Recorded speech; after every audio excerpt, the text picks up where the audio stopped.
On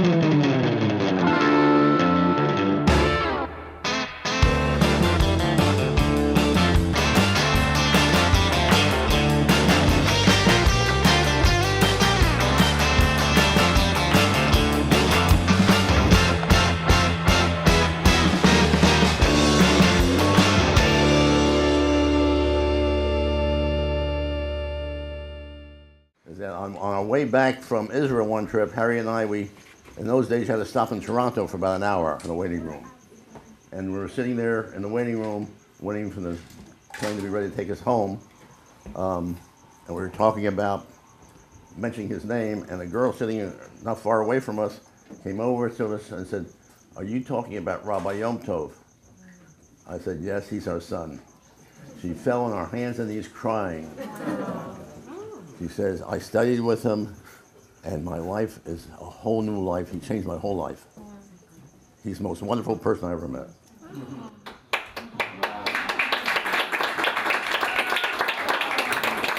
It's amazing to be with you all tonight. I've been teaching all over town. Today I taught also in Santa Barbara and the university I went to, which is quite amazing, going on to this party campus, you know, the biggest party school in the world, and going in there as I am today and teaching a class there was really something very special. And it's anytime I teach in LA, it always feels very full circle to me.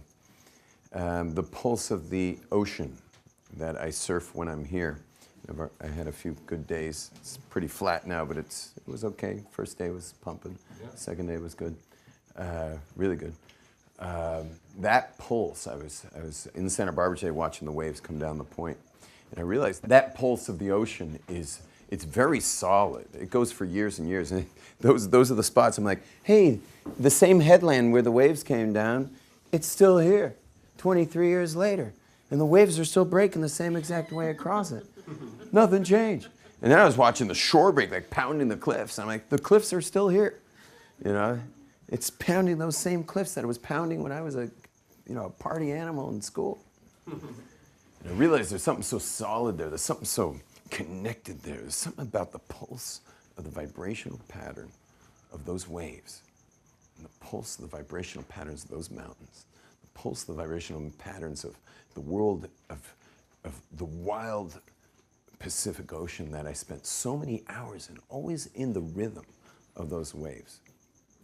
You know, when we surf, there's an interval that we want to check. For example, if you have a west swell with 18-second intervals, that's an unbelievable setup. But those intervals are coming in. Those intervals, I mean, literally every 18 seconds is a wave.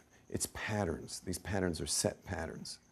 And I think what it did to me, and this is going to be a very deep thought, and I may be totally wrong, but I think what it did to me was it made me hypersensitive to dissonant energy, to cross pattern, to interference pattern, to disconnect pattern. It made me hypersensitive to that. And that patterning that's very even and very whole and very true is in my core from all those years out there. And it was years and years and hours out there in the rhythm of the surf.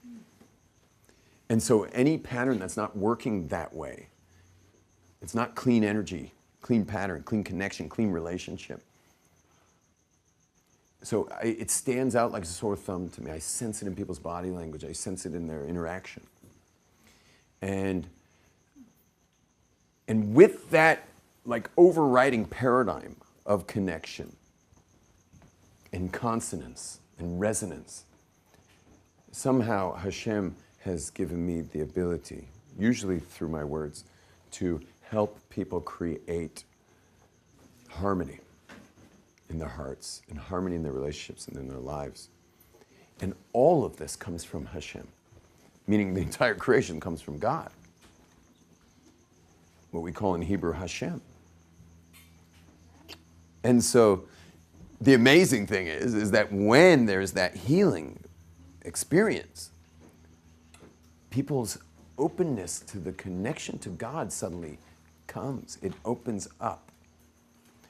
Something that someone never thought possible to be in a relationship with God in a way that's really relevant and meaningful and daily opens up for them. And many people will come up to me years later, and I'll see them, they look so observant, and I'm like, maybe you don't even recognize him because maybe his facial hair came out, and I don't know what, and he comes up to me, Rabbi Glaser, remember me? And I'm like, looking at him kind of going, yeah, I mean, you're very religious today. And he says, yeah, it was ever since I did your seminar. I said, my seminar didn't mention Judaism. We didn't discuss it, not one of the subjects in the seminar. He says, yeah, but when I got me, I got God. And this connection to interface with the overriding clean vibrational patterns of creation, when you get in touch with them, your relationship with God really can open up. And you can be in that connection everywhere. Because you see, God would love to give you a hug, but you'd never last. Who could withstand a hug from God? It would knock you out. So what does he give you instead? He gives you sunsets. He sends you flowers every spring, all over the mountains. He gives you taste buds and delicious wines and beers and foods. And he gives you a sense of touch so you can feel a hug or any other level of intimacy. It's all God hugging us and loving us. I mean, why else would the covenant be where it is? The bris, why would it be there if not God saying, like, this is the touchstone of creation.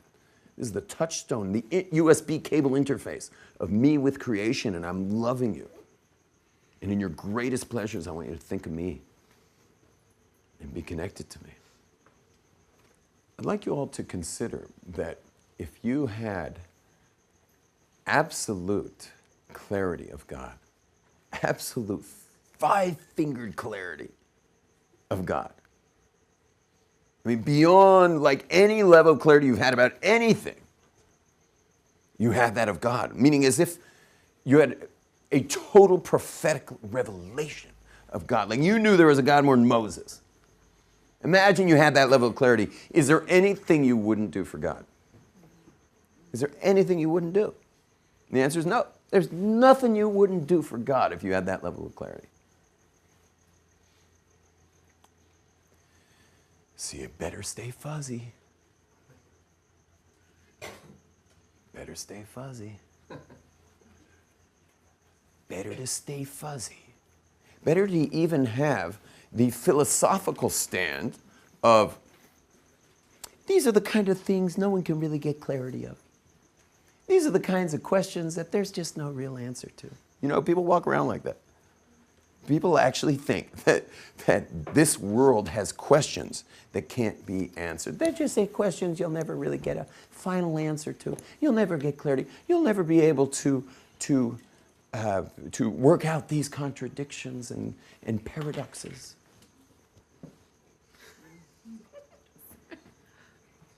Oh, really? No. By saying that, when you say that you can't get clarity on certain aspects of life, what you're really saying is, I don't want to have to change. Because if I had clarity of it, then my life would begin to change, and I don't want to deal with the change. But I promise you guys, if there's a God in this world, there's no way he created this little mouse farm down here in a way where you couldn't claw your way through it and get to God. There's no way. No way that God created a world where you have to spend the entire time just kind of working your way through the dark. It must be that you can claw your way through. And I believe everyone in this room are children of Abraham who clawed his way through. From the age of 3, when he started asking, till the age of 25, when he finally realized that there's a God, he clawed his way through. And God never spoke to him till he was 75 years old. So when he got his clarity, he went another 50 years on this incredible, ministry. The Abraham Ministries, yeah. He went on this incredible journey of like turning people on to something that he just kind of worked out. Because you can work it out, my friends. You can work this out. There are answers to the questions, and you have to know that, and you can find them. And you can get that five-fingered clarity of the most important questions. But you got to first get rid of your excuse that, oh, there's just no clarity. You got to get rid of the no clarity excuse and get the clarity. Okay, Abraham, when he was 75, God finally, said, hello in there, and Abraham's like, whoa, I knew it.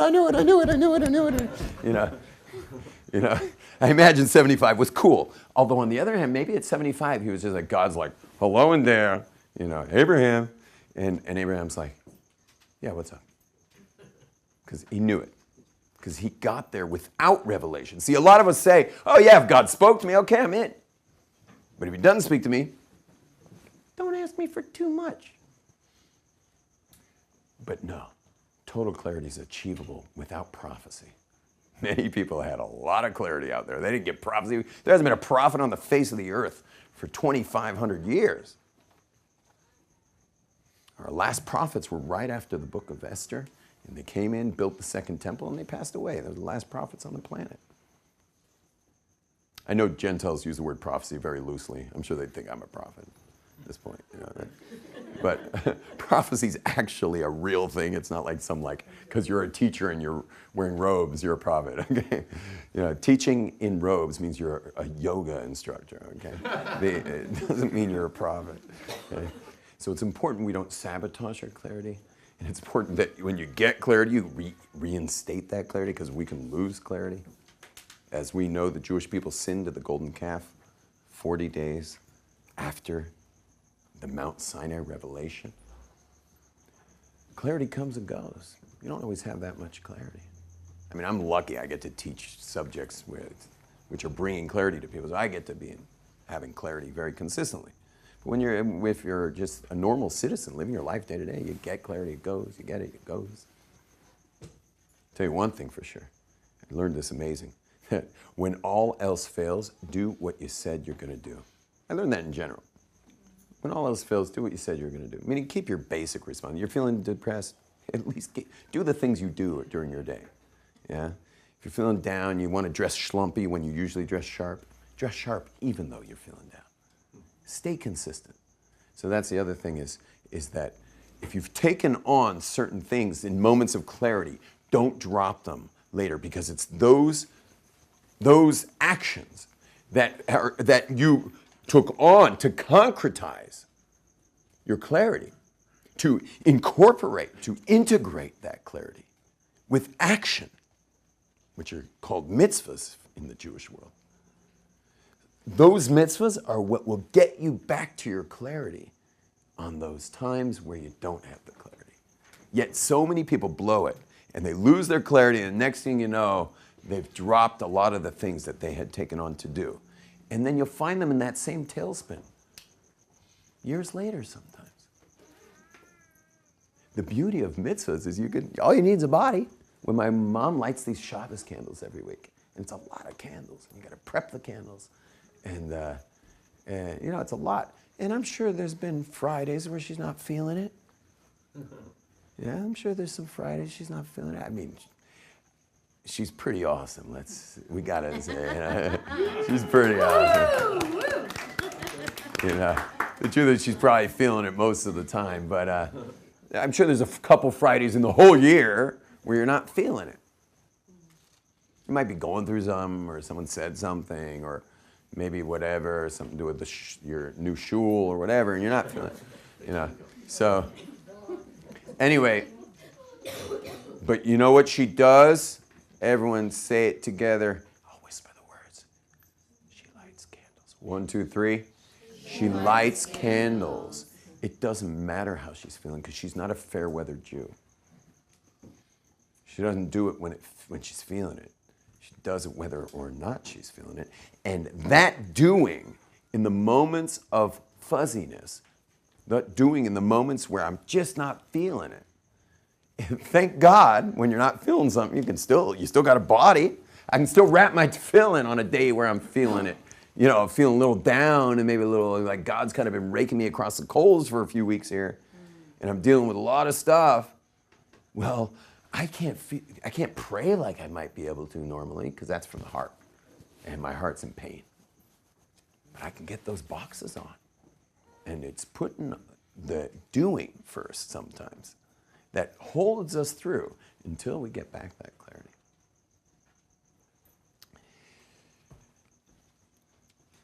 I'd like to just share with you guys one more little topic on this subject, and that is that the fear of change is actually not even a real fear. We actually love change.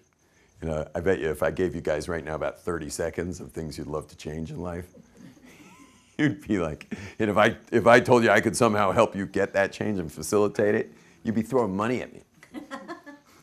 And there's all kinds of things we love to change. Yeah, we're not against change.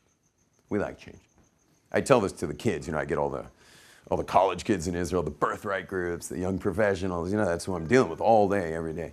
So I get these guys, I say, you guys love change. Yeah, and I describe to them what it would be like to win $1 billion in the lottery. And I go through all the details, and after they hear the details of how life changes when you got $1 billion. So they were like, that's a lot of change. And they said, we'll take every part of it. We'll take it all. Yeah. You see, if a kid in Jerusalem wins the lottery and comes back to his parents to let them know that he's just won $1 billion, so his father says, I always knew you'd make it. And his mother says, I'm so proud of you. And his aunt says, you know, can I touch you? You know, and his best friend's like, can we go out to dinner?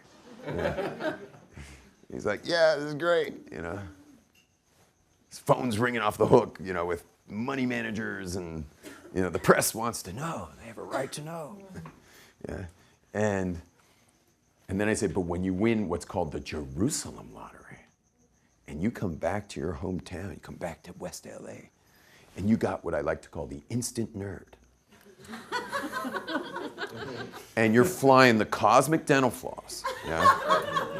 And you've given up your, you know, any implements that get rid of facial hair and stuff like that. You know, and you come back to your parents' house and you're like, you know, Baruch Hashem this and Baruch Hashem that and Baruch, you know, blessed is God this, Baruch Hashem that, and Baruch Hashem. You know, imagine me coming back to my father, my entrepreneur father, with the Jerusalem lottery, like I won it hands down. Yeah, I show up to in LA and, you know, can you imagine the father saying, I always knew you'd make it. And the mother is saying like, I'm so proud of you. And the aunt's like, can I touch you? No.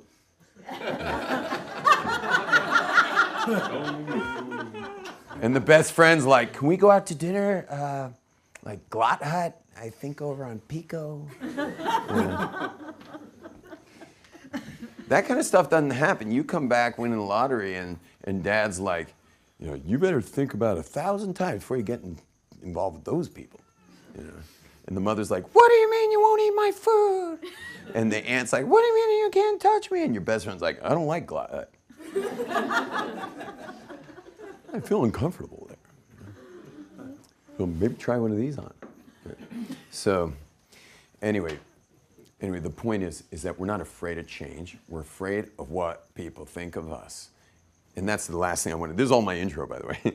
That's the last thing I want to mention is that our access to truth is blocked by the most ridiculous thing of all, of what would they think of me? And I'm telling you guys, I can go back right now in my mind in 2 seconds. 2.5 decades back, I'm in Jerusalem, I have total clarity. There is a God, and God gave the Torah, and that's it. There's nothing else than that. Total clarity, and anyone who's spoken, I remember I sent a 25-page letter to Sam. Snail mail, we didn't have internet. Snail mail on the veracity of Torah, how we know it's real and how we know it's true and how you can answer these questions. Of course, he knew all that stuff too from before, but I just sent it because I had to write it, and I don't keep journals, so I write a journal and then I send it. So anyway, I remember this feeling. I remember my stomach feeling bad and my complexion I was kind of breaking out. And I was feeling a lot of pressure inside. I wasn't comfortable in my own skin because I was consumed by the thought of what will they think of me?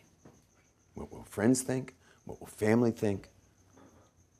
And it was weird. The closer they are to me, the harder it was. Acquaintances, I don't really care what they're going to think. Okay, they'll talk about me on the phone. You know, Glaser freaked out and like went turbo. Yeah. Okay?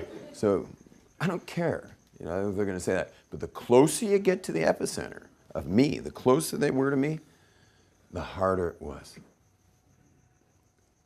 And therefore, what we learn is that our access to the pursuit of truth, the access to actually get the answers, which should be as simple as opening the book that might have the answers or going to a rabbi who might teach those answers. But the access is blocked by the constant concern of what people are thinking of me. What will they say? And that's very sad. And being an outreach professional who's reaching out to thousands of people a year, as I am, I'll tell you, my number one competition for the hearts and minds of fertile young Jewish people is their concern about their peers and their families. What will they say? And so many of them choose to not transform or evolve their lives as Jews, simply to look good, continue looking good for their loved ones. But that's insane. That's insane. Because if they're really your loved ones, I mean, if your relationships aren't Judaism proof, you ain't got a relationship. And I love how close you are with my mom, because your relationship's Judaism proof. You get that? Not in the way at all. Might affect scheduling, but it's not in the way, because your relationship's Judaism proof. I tell students all the time, if your relationship can't survive Judaism, you don't rethink Judaism, you rethink the relationship.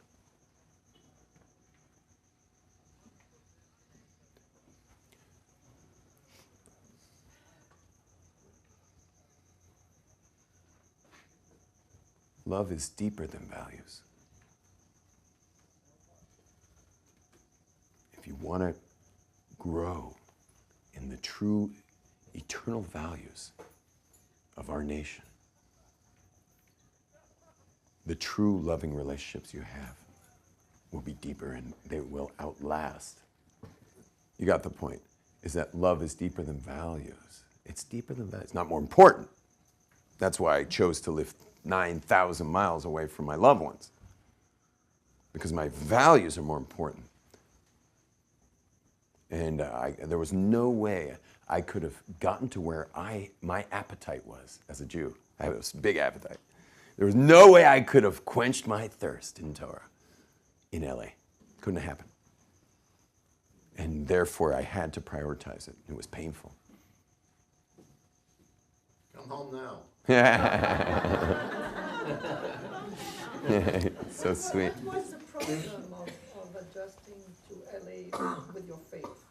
What's that? What was the difficulty of adjusting to? Oh, you missed what I had said. My thirst for Torah could not have been quenched here. Torah is, you know the Pacific Ocean out there? Tell me what's deeper, Torah or the Pacific Ocean? Torah. Yeah, not going to happen to me, not for me in LA. Not then and not now. Even with those waves. I'm flying out of here tomorrow like a bird. Going straight back to Jerusalem, where I plug myself back into my little Tesla plug over there. And just, that big T on the Tesla, that stands for Torah. Yeah. So it's more important, but it's not deeper. And therefore, my relationships with my family and my friends out loud. I was just having the most amazing conversation in Santa Barbara with an old high school buddy who we also went to Santa Barbara together. And we were like, I mean, he didn't have any hair anymore, but we were like, we're in our mid-40s and, we're just older. But we start off right where we left off. We start up right where we left off, and we have very different lifestyles, But we're cool because our love for each other is much deeper than my freaking out in Jerusalem over wisdom, Jewish wisdom. Okay, enough said. So what I did was I gave you all sheets just to jog your minds on questions. Those who want to keep these sheets, you should know this is the greatest list of questions. I've never seen anything like this. Imagine you had the answers to all these questions, and every single one of these questions has an answer, and a very powerful answer. It would take us probably about, maybe 2 weeks to do even a surface, what do you call it? Cursory. A cursory treatment of each of these questions to get some clarity. So just looking at the categories, first is understanding the mitzvah of emunah, which means how do we know there's a God? Because we have a mitzvah to believe in God, but not just to believe, you got to know. According to the Rambam, if you believed in God, you totally missed the first of the 10 commandments with your belief. You have to know. You have to get clarity. Can you imagine believing in God and you get upstairs and they're like, no, belief is, maybe that's for Gentiles. You're a Jew. You had to know. How am I supposed to know? I'm not a prophet. And we're supposed to ask questions. We're supposed to discover. So then you have knowledge versus belief. Number 2, how can we be sure God exists? The first cause discussion, that's from the Rambam. Design, discussion of design. These are all proofs here. These aren't the questions. Okay. Then we have, number 8.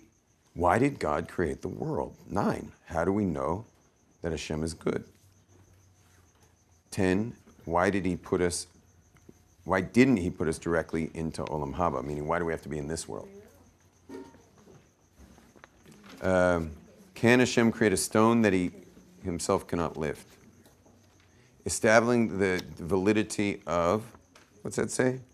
Oh, Torah Shebeksav and Torah Sheba'al Peh. Anyway, there's a lot of questions. I suggest you take this with you. What I'd like to do is open up the floor first to questions, and then I will we'll treat those questions a little bit, and then I will maybe share a few of the greatest hits questions. Okay? Speaking of your serum, Yeah, please. why do painful things happen to good people? Yeah, amazing. Would you like to handle? Should we talk about that a little bit? Yeah, you guys like that one? Why do painful things happen? Why do difficult things happen? So we'll handle that a little bit. So there's some more difficult and there's some easier answers. The simplest one is reincarnation. Okay, that's a basic tenet in Judaism. All the way. I mean, you could be the biggest empiricist, you still have to hold by reincarnation. Okay, it's not a Buddhist thing. It is a Buddhist thing, but it is 100% Jewish, and it's also one of those things where you just can't argue it. So there's reincarnation, which means that we have cosmic debt that we're still paying off in this life, meaning stuff bleeds through into our lives from previous lives. That's the easy answer. Okay? That's the easy answer. Is that when you're going through certain things, you just got to go through it. And this is just cosmic debt that you got to deal with in your life. Okay? That's the easy answer. And there's another answer is there's different aspects of suffering. So we have to discuss those aspects. And one of the ones that I've noticed people have the biggest complaint about, especially after the Holocaust, is suffering at the hands of men. This time I use men emphatically. Women usually aren't causing the suffering unless you're married to her. Okay? So the men have perpetrated and are perpetrating as we speak. You see those stats once in a while. What's happening right now every minute that goes by. So much suffering is caused at the hands of people. Yeah? And how many people lost their faith because of the Holocaust? You know, how many people have we met that said, how could God have let that happen? Yeah. You get that all the time. But if you think about it, ladies and gentlemen, and by the way, I've suffered too at the hands of people. I've been through my own little Holocaust. Yeah, stuff that no one knows about that I went through. Yeah. And it was also at the hands of people. And but what I wanted to share with you guys is that it's not that God let that happen. What he let happen was free will. God's what I like to call an FWF. He's a free will freak. He's crazy about choice. And he gives way too much choice. So if someone's really bad, we gotta watch out. That's what we have jails for, okay? But things go, really downhill when they're leading the country, you know? If the actual really bad dude is the chancellor or the prime minister or the president or the king, we're all in trouble, yeah? And that's what happened in Germany. If you have any complaints about God, the only complaint you could possibly have is, why did you put so much free will? But listen how hypocritical it is. God, take away those people's free will, but keep mine intact. It's like, show me one person in this room who's willing to give up their free choice in life. No one. None of us would raise our hands. We love our free will. We love our choices. We just want those other people to lose theirs. And so it's not the way it works. God's crazy about free will. And let me teach you something really deep about the next time you have a little choice, because you know you have those little micro choices throughout the day. The next time you have to make a choice, one way to honor the deceased of the Holocaust is make a good choice, because they died for your choices. 6 million Jews died because of misused free will. And everyone in this room has misused your choice. All of us have done some stupid moves. I mean, they're stupid and they're stupid. I mean, the Holocaust is super bad, but the point is they died because God is crazy about free will. He's a free will freak. And he gives so much free will that somehow we'll never understand it. But for some reason, for God, one good choice is worth 6 million Jews. It's hard to understand. We'll never get our heads around it. It's God. I mean, how are we supposed to ever understand God? But the next time you have a choice, make a good one in honor of those who passed away because of bad choices. Ever thought about that before? It's an interesting thought, huh? Yeah. Use your choices well. Yes, Shmulik. In a more trivial way, I thought the question that you addressed last night from one of the young ladies in your seminar, in your class, was she just asked you why you wear the clothing you wear. And I just thought it would be interesting if you're willing to share that. You serious? Group, yeah. It's kind of an extreme answer. You sure you want that? It's intense, yeah. You've heard me say why? I never heard you say that. You heard what I said last night? Yeah, You want me to say that here? yeah, I think you know. Well, Yeah, okay, everyone, put on your helmets. Put on your body armor. So the reason why I wear this clothing is I don't go much more than this. I mean, sometimes I put on my black hat and stuff when I pray and stuff. But the reason is to protect my children. I went through growing up in this kind of random, I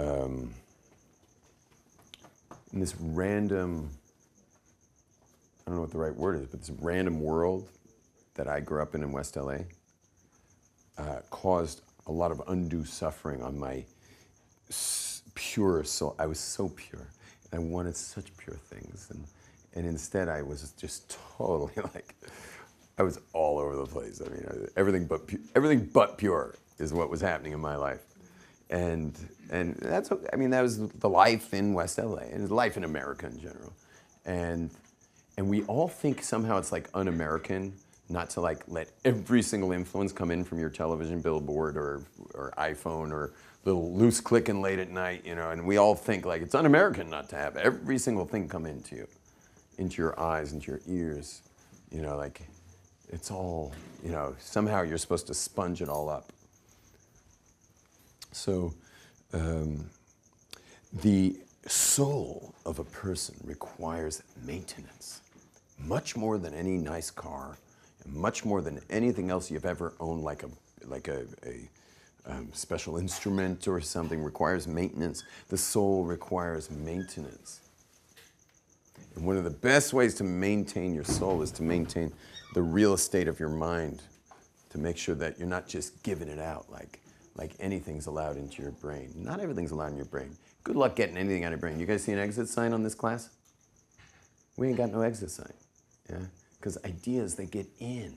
And they're in. There's things we've all seen that we wish we never had, but it's still in there. There's things we heard and we can't get them out. There's no exit sign on the mind and on the heart. And what happened was when I became observant, so I had this tremendous desire that my children should not have to go through what I went through. They shouldn't have to go through it. And so what I did was I found a community that was the most, what you guys would call insular. That's the way they like to call it on the news and stuff. But there's nothing insular about that community. What that community's doing is they're protecting the kids so that their hearts and minds are pure. It's a protection. And those communities very much protect. You'll see, like any bus that wants to drive through Mea Sharim, where I live, that area, any bus that wants to drive through there, they better make sure their billboards are up to snuff. I mean, you know, buses have the advertisements. They have to make sure those advertisements are going to be on high standards. Yeah, it's just different standards there. They can't drive a bus through that neighborhood unless it's got the standards, because it is a community that is in a war for the soul and the protection of the soul, and to make sure we care for that soul and make sure that that soul doesn't get ripped out by the billions of dollars of genius marketing that will literally like cut and go in and rip it out surgically. And I couldn't have that happen to my children. So what's community have to do with outfits? This is the outfit they wear. So you got to pay the price. You know, you can't go live in the community and still be Mr. Chill, tank top, flip flop surfer dude. You understand? If you want to be part of a community, you got to pay the price and be part of the community. And I did it real slow. I didn't put all this on at once. Slowly. I waited till my kids were screaming, "Buy a Strymel," you know, the frat. Like, my kids are like, "Why do we have to be the only kids whose father doesn't wear a Strymel?" You know, I'm like, anyway, they pushed me hard enough. Eventually, I bought my Strymel. I'll tell the joke I told yesterday was that years later, my Strymel kind of got old, and Strymels evolved. They got bigger and nicer, and my Strymel was like 15 years old. And so my oldest daughter's like, "Buy a Strymel," and I'm like, "When you get married, I'll buy a new Strymel. I'll wear the new Strymel to your wedding." And she says, "How am I supposed to get married when you're wearing a Strymel like that?"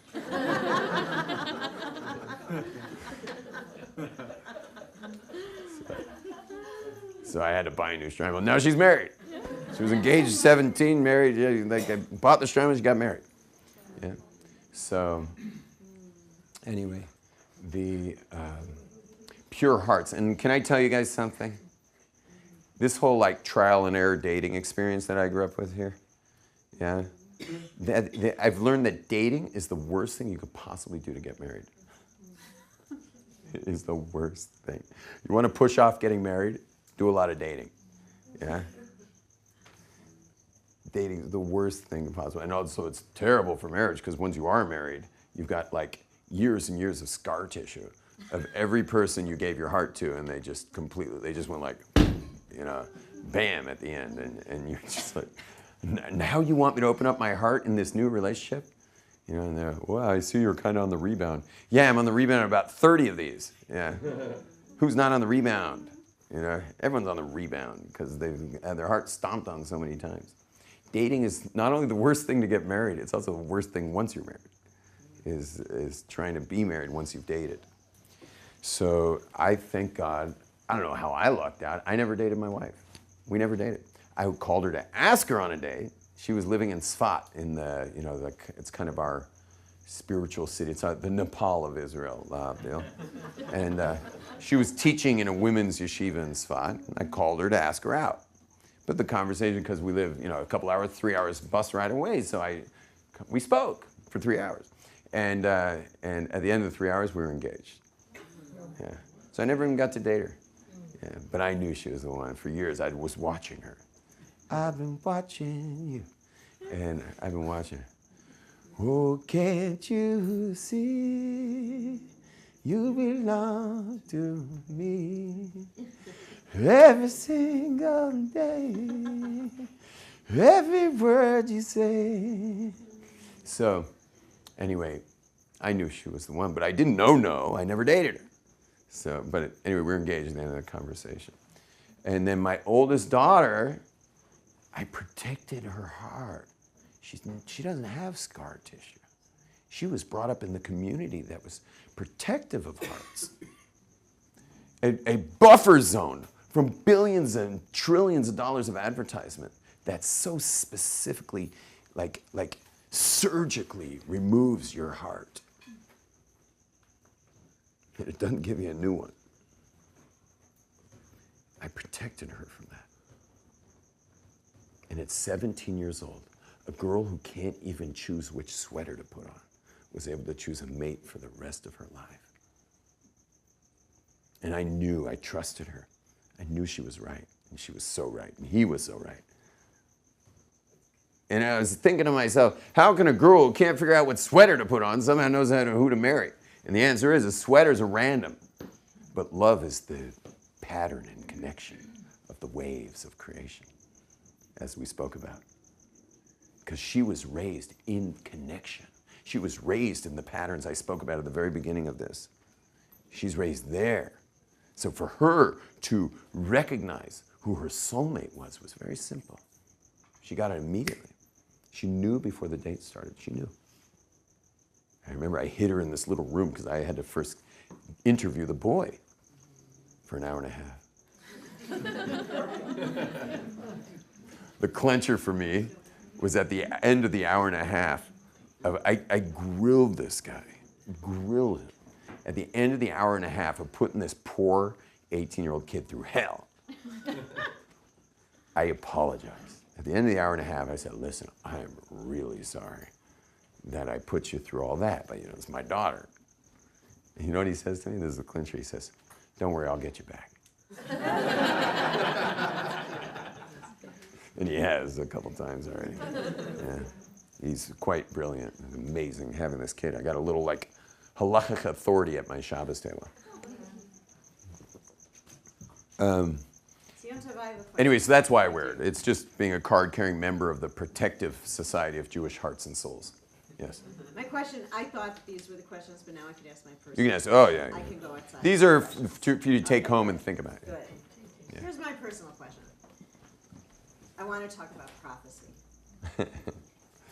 You said there were no prophets after those initial prophets. After the final prophets. Right. After the final prophets in the Tanakh, there are no more prophets. Right. However, we see the Gaonim in the world. Yeah. Who came afterwards. We see the Rabbi. Yeah. We see the Rabbeim from all different sects who came afterwards. Yeah. And there are many occasions that we hear stories, that we hear experiences, that we hear things that it very much sounds like prophecy. Excellent. So listen to this. Check this out. We're going to use this. This is going to be our visual aid. Okay. The bottom of this column here. The bottom of this column is someone who's, let's say the floor. You're not even on the column.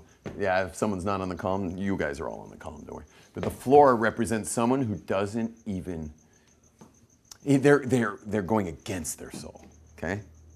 But this bottom part of the column, this whole chunk at the bottom, is a little wider down there. There's a little kind of base.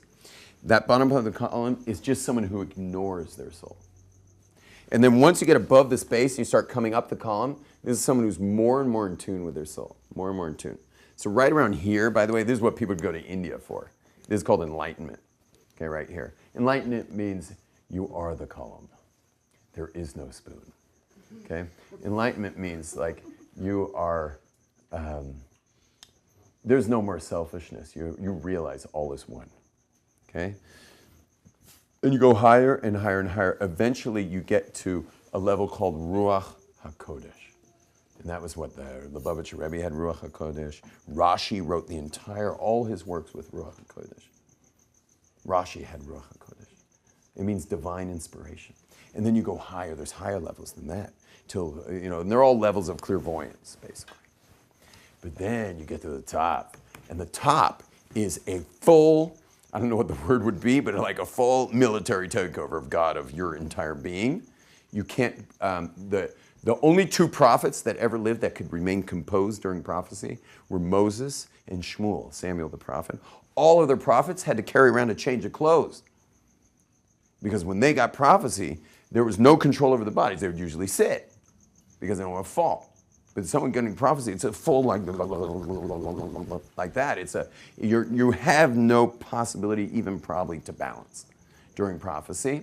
You're completely neutralized as in an individual. You don't exist beyond the Word of God coming through you. And it is it's a good example of prophecy is a power surge. Some of us have surge protectors on our homes. In modern homes, all of it. The surge protector is actually in the thing. You don't need it on your appliance. So what is prophecy? See, the rest of us, none of us right now see God or hear God. Meaning none of us are in prophecy right now, I hope. And the reason is because God's infinite light that's being filtered out so we could be in this room right now is filtered out. What's a power surge? It's when one of the transformers didn't do its job, it broke. So it shoots down a much stronger voltage, which breaks through that transformer, breaks through that transformer, breaks through that transformer until it burns all the appliances in a house. That's prophecy. That's prophecy. And it takes a tremendous amount to get there. We used to have schools of prophecy. In Israel, there was UOP, University of Prophecy. You went and studied until you could get to such a level of purity I was talking about before, such a level of purity that God starts speaking to you. Straight through you, where there's no you. And so you mentioned the names of some of the greatest rabbis who ever lived, but they were all somewhere along here. But prophecy ended with Ezra and Nehemiah and those final prophets. That kind of prophecy. Yeah, no one's had that since. And you want to know why? It's very interesting. It was because our sages prayed that God should take away the desire for idolatry. The Jews kept falling into idolatry. The Israelites, right, Dad? You know the history? The Israelites kept falling into idolatry. And what happened was the rabbi said, we can't take it anymore, God. They keep serving idols. It's such a powerful draw. And so they said, please, God, take away idolatry. Meaning not idolatry, but the power it has over people. And God said, fine. He took it away, and the last prophet lost his prophecy. So there's something to do with idolatry on the dark side and prophecy on the side of light. They're opposite poles. And so when idolatry went away, prophecy went away. Okay, Rabbi, so for us who are in West LA and... And do you have an appetite for a lot of Torah? I definitely have an appetite for Torah. Yeah, go on. But until I can get back to Israel, Yeah. which hopefully will be soon. Yeah. Hopefully it'll be soon for all of us. But and let's say we're in the dating world. Yeah, you're in the dating world. What's the tip? What's the you said a short answer. What's the short answer on how we can try to block out block out the world around you that's getting in the way of the Torah and the dating? So number one is stop dating. Is only date people that have been, that there's a go-between and someone's really checking you out and them out and seeing if it's really right to begin with. Once you've met, don't share how it's going. Don't put your cards on the table. Keep them close to your chest and speak to that person. Let you and the person dating to know whether you're going to go on a second date. And don't even share your feelings then. Keep it close to the chest. Second date, you go back to that matchmaker, or not matchmaker, sorry, that go-between. That's dating. as far as Torah is concerned and keeping yourself straight is just don't have a smartphone if you really don't trust yourself. Yeah, because those are dangerous. But be careful of internet. That's probably number one most dangerous thing for keeping yourself pure. And there are very few people that can really keep themselves pure with internet.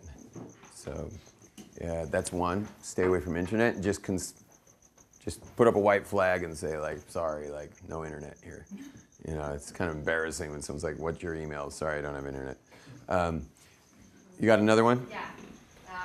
So I think I was in a class of yours a few years back, and it was during the 3 weeks when we were talking about people who calculate the date of Mashiach for different versions of it, and I think you mentioned something about when like Shiva Serba Tammuz falls out on Shabbos. Yeah. That was that supposed? It was 2014. So, 2015. It's this year. Oh, it is this year. Yeah. 2015. Yeah. So what do you think that means? Like, Oh, you're asking a question. yeah. Oh, anyway, so that's a couple things. Sorry. Protect the real estate of your mind and study as much Torah as you can. But what do I mean by study Torah? Not when it's convenient. Set times. Set times. No matter what, doesn't matter what's in your life, put everything aside, even if it's 15 minutes. But that same time every day. Okay? You want to know about 2015? Yeah. 2015 is considered, this year is considered the highest likelihood of Mashiach ever coming in all of world history. Wow. This year. Well, he didn't come till now, so it would have the statistical highest level. You know, and she's like, wow. I'm like, yeah, that was a trick. Sorry to trick you, man. No, it's just that our sages said that if Mashiach doesn't come on a major federal bailout, like if Mashiach doesn't come and bail us out of something, which I believe if he didn't bail us out of the Holocaust, he doesn't do bailouts anymore. So it's either going to be a bailout, that's called achishena, or it's going to be be'ito, which means a specific time. And our sages said that time will be after a huge war during the sabbatical year. This year's the sabbatical year, and there are only 32 left. There's only going to be 32 years left, because to get to 6,000, 7 into 6,000 is 32. Okay? 6,000. Whatever. There's a 6,000-year cycle, and Mashiach has to come before then and build the third temple. It's a whole big deal. It's a whole era of third temple. So it has to happen before 6,000. There's only going to be 32 sabbatical years left. And this is the sabbatical year, meaning this is the... So all you have to know, guys, I'll just tell you the shortcut and then we'll go get pizza. All you have to know is that if you notice a major war break out somewhere around January, December, major war break out, if there's airspace, because you may not have airspace, but if you have airspace then when the war breaks out, get on a plane and fly to Israel. If you don't fly to Israel on the day on that point where you realize that war is happening, I mean, it's a huge war. You guys, people know when there's a world war. Don't worry, you won't miss that. You'll know if there's a massive world war. You don't need a hint for that. Okay? If there's a massive war like that, get on a plane then, because there's not going to be airspace. There will not be airspace. How soon after? What? How soon after do you think there is an airspace? I think 48 hours probably. After the war breaks? Yeah, they're going to shut Ben Gurion. They already shut it they shut it because of the knuckleheads in Gaza. They shut Ben Gurion. This is going to be, Ben Gurion's going to be shut. So people have to realize that you don't want to have to swim there. Like, you can go there now in a plane that will not be available later. So I'm coming in November. Yeah, you heard what I said, December, January. I'm coming in November. I'm flying back to Israel. I'm not flying back here. Guess what? I'm not flying back here for the rest of the winter. You're coming to Toronto. That's going to be in 2 weeks. And then I'm getting it all in now, and then I'm flying back to Israel, and I'm going to hunker down over there. If you come, I will feed you and take very good care of you. And but seriously, don't think it's okay. You can come. I'll take care of every person in this room. Don't think that you're going to be able to fly to Israel. If it's time to come and you waited a little too long, don't think you'll be able to fly there. And I would not want to be in California, 9,000 miles away from a place where you cannot fly into it, okay? And that's where you actually got to be. So, whatever. That's all. That's my warning. So, what's that? You want to leave off on that note? No, so last thing, you guys, Ann, just give me one more thing. There was once a great author, and this is based on a book by Kurt Vonnegut called Breakfast with Champions. There was once a great author who, Bubby, you'll like this, okay? There was once a great author who wrote many books. In fact, he had written 7 best-selling novels. And he had a fan in Kansas. This author lived in New England, but he had a fan in Kansas who was so crazy about this author that she read over and over these books. And she realized that in every book there was a character that he would develop, same character in every book. But it was sometimes a girl, sometimes a guy, sometimes they're older, sometimes younger, but in the end it was the same character. And so this lady couldn't live with herself, it was pre-internet, so she got on a plane, flew to New England, knocked on the author's door, and said like, "Hi, I'm just crazy about your work, and I'm not here to bother you, I'm not stalking you, I just have a question." Like, "What's your question?" She says, "Do you mean to keep creating the same character in your book? Or is this happening unconsciously?" And he says to her, like white-faced, he's like, "What are you talking about?" And she says, "I think I need to show you something." So he invites her in, they sit down at the coffee table, he pulls out a 7-book stack, and she just, there he is there she is there he is, that old man there, and there she is right there, and there he is there. And he's just like, "Oh my gosh, you're right. I'm developing the same character in my books." And she's like, "Okay, just wanted to know," and she leaves. The guy couldn't sleep for days. Why? Because he realized he's in love with a character that he can't have a relationship with. It's a character in his books. And so after the 3rd day of not sleeping, in the middle of the night, he wakes up, scares his wife to death. He says, "I've got it." She's like, "What?" He's going to write an 8th book, develop the character, and he's going to write himself into the book and have this awesome relationship. It's a great idea. So that character's sitting in the coffee shop, and she's just, characters just have a little toast, a little coffee, and some eggs. And in walks the author. Says to the character, imagine you're that character now. Says to the character, "Do you mind if I sit down?" And you're like, "There's a lot of seats in this restaurant, plenty of room. Why do you want to sit next to me?" "I just do." "Okay, sit down." And then he turns to you and says, "Your name wouldn't happen to be this." You're like, "It is, actually. Who are you?" "Your last name wouldn't be this." "It is. Your Social Security is this." "Who are you?" "Yeah. Did this happen to you when you were 4 years old on your way home from the park?" "Who are you?" And he starts saying thing after thing after thing. After a while, you're like, "Who the hell are you?" Yeah?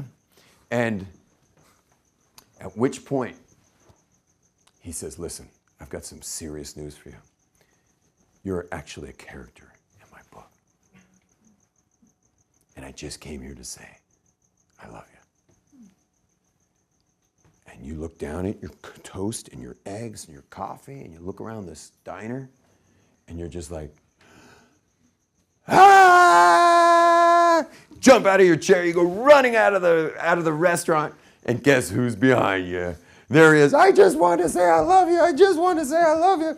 And you're like, "Get away from me." You're like running down the street, "Get this guy away from me." And he's just like, and finally you're just really running, and you're just like, and all of a sudden, bang, you bang right into him. You run the other way, bang right into him. Everywhere you go, there he is. Until finally, you realize while you're running the futility of running away from the author of the book you're in.